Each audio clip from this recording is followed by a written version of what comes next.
Thank you very much. This is my disclosure slide as well. A few things I'd like to talk about today.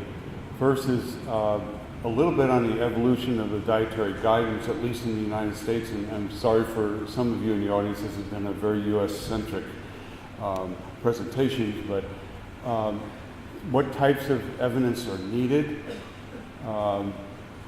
get back a little bit to essentiality criteria, what's needed for accreditation, what's the impact of doing nothing, and then some next steps, and hopefully that'll lead into our panel discussion, which will be immediately after my presentation.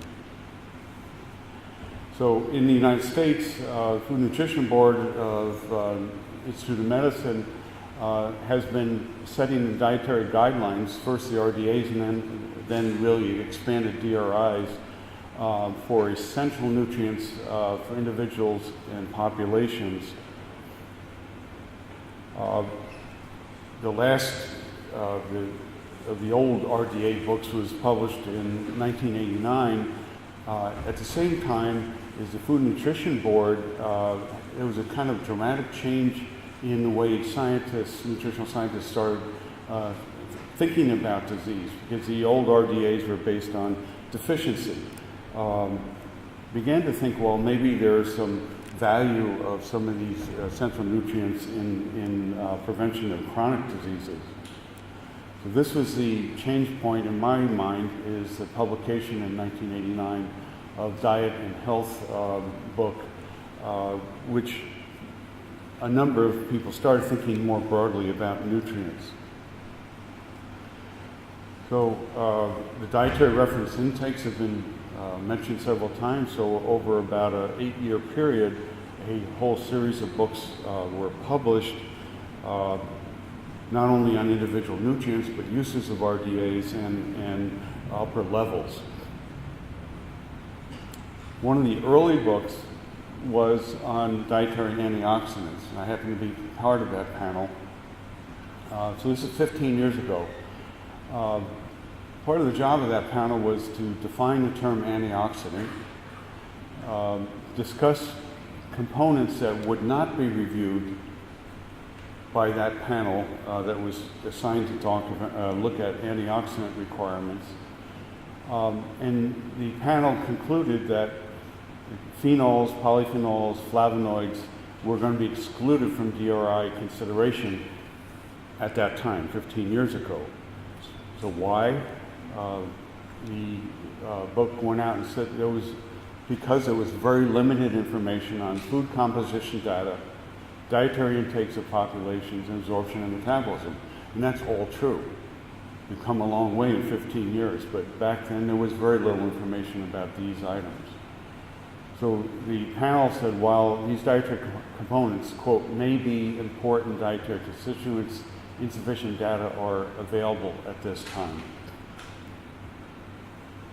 Furthermore, the report said that the overall DRI framework included a planned review by another expert panel of the food components that they were termed other food components. These are, quote, the unessential food components.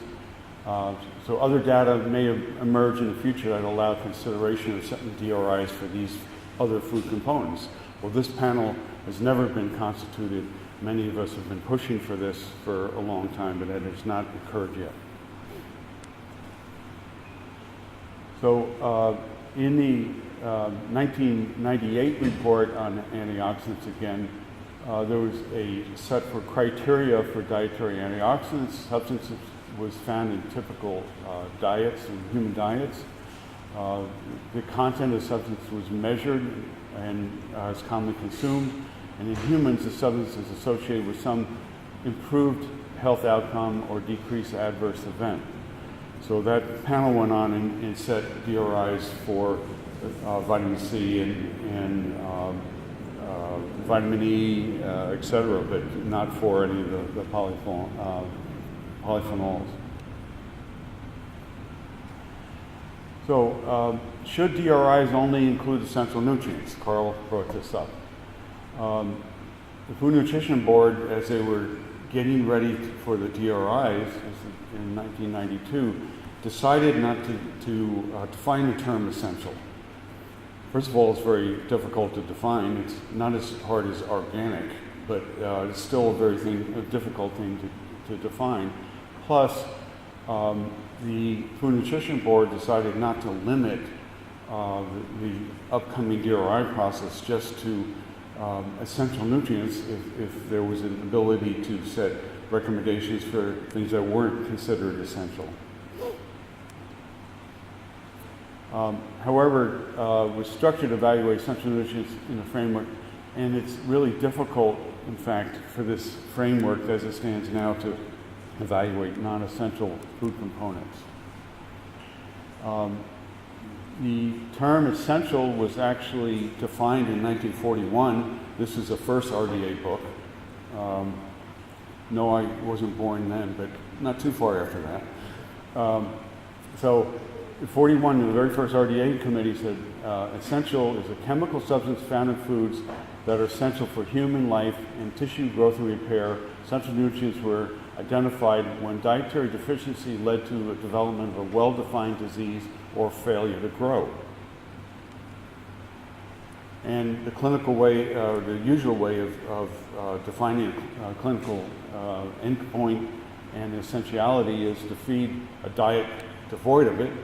You replete the diet, and then you overcome some adverse event. That's the classical way of defining an essential nutrient. But for RDA's establishment, there's a number of databases that have to be established. As I mentioned before, you have to have observed intake of populations that are healthy, epidemiological observations of populations that have various levels of intake and might have different levels of adverse events. You need randomized placebo-controlled trials, generally, balanced studies, depletion-repletion studies, animal studies, and biochemical measures. Well, we don't have that for a lot of quote, non-essential nutrients. I would raise the question, so for vitamin C, scurvy as an outcome, I think we can show that. We won't get too many volunteers in this audience, but we can show that. If you deplete vitamin C and replete it, you can get scurvy and then you can overcome it.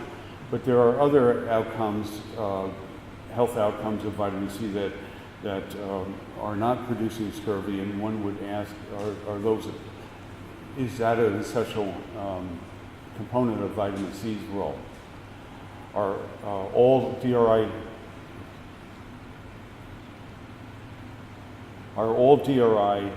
nutrients essential? Fiber is not an essential nutrient. We're not very happy when we don't have any dietary fiber, but it's not essential. Fluoride really is not an essential nutrient, but there are recommendations for those two food components. Are other food components that enhance health essential? Probably not, based on the usual definition of essentiality, but they may enhance health aspects nevertheless. So how much evidence we need has come up a couple of times. Do we need randomized placebo-controlled trials? Do we need evidence-based reviews? Or could we use totality of evidence? What do we need to come up with a public health recommendation? To me, the issue is the amount of evidence that might be required, and then how much evidence has been asked several times. And also, in my opinion, it comes down to risk-benefit ratio of a substance that you're considering. So if you have a high risk, low benefit, then I think you need far more evidence in order to set a public health recommendation. Let's take selenium, for example. There are some indications that selenium prevents cancer, but it's a very narrow window. It becomes toxic very quickly at a higher dose, in fact, can cause cancer. So if you're going to deal with say, cancer as an outcome for selenium, you need a heck of a lot of data. On the other hand, if you have a low risk, high benefit, then less evidence is needed, in my opinion. Lutein was already brought up.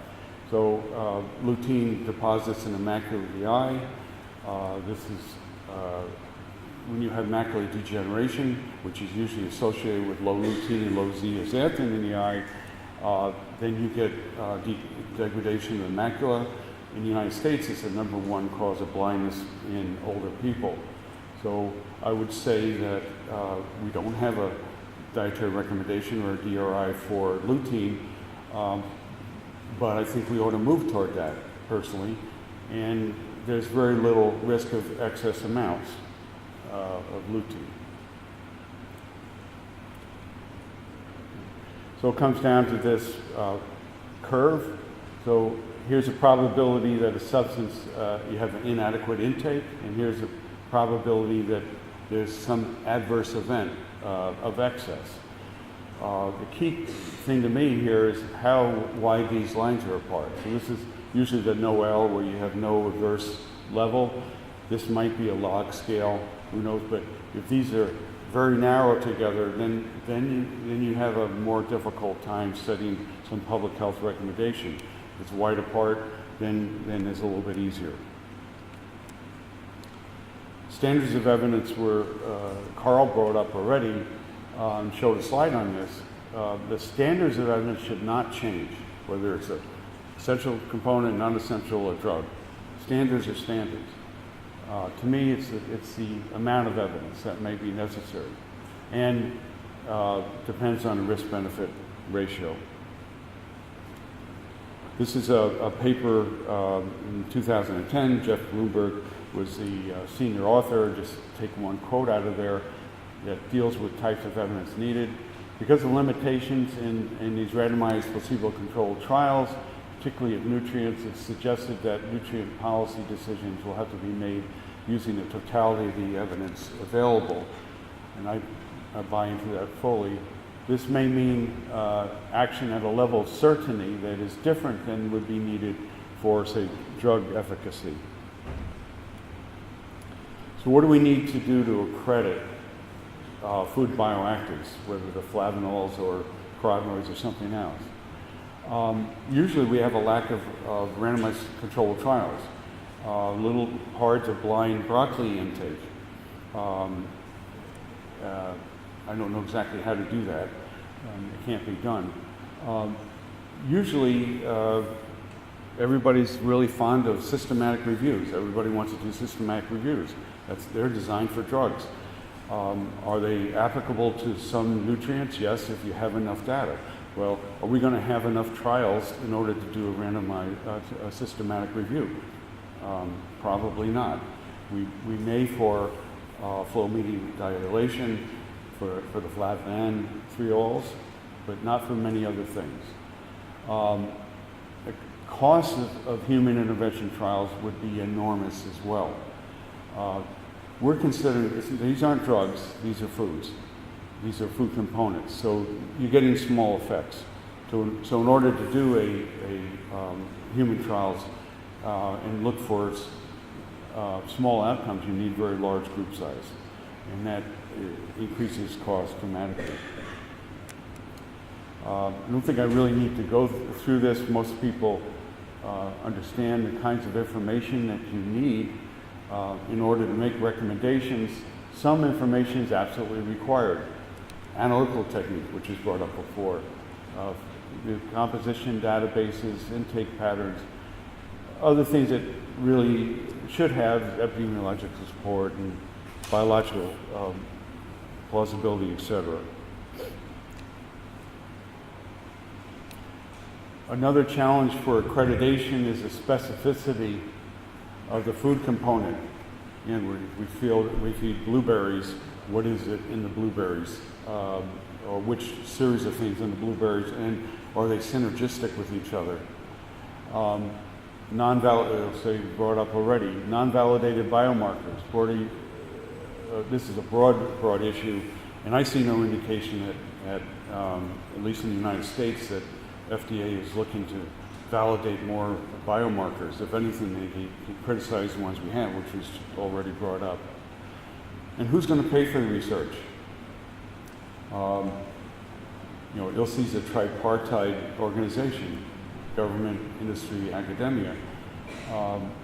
If industry sponsors projects, then many people just discount the results right off the hand. Say, well, industry sponsored this, it's no good. Well, who's going to sponsor it? Is the federal government going to sponsor a lot of these trials? Probably not. And frankly, I think, at least in the United States, there's a fear that fringe supplement companies might run off with any public relation or public policy statements and just will be flooded with pills in the market, many of which won't contain what they're supposed to contain. So I think that's holding things back too. Why should we care? Most food bioactives are components of plant-based foods. In the United States, we've been, and elsewhere in the world, trying to promote intake of fruits and vegetables.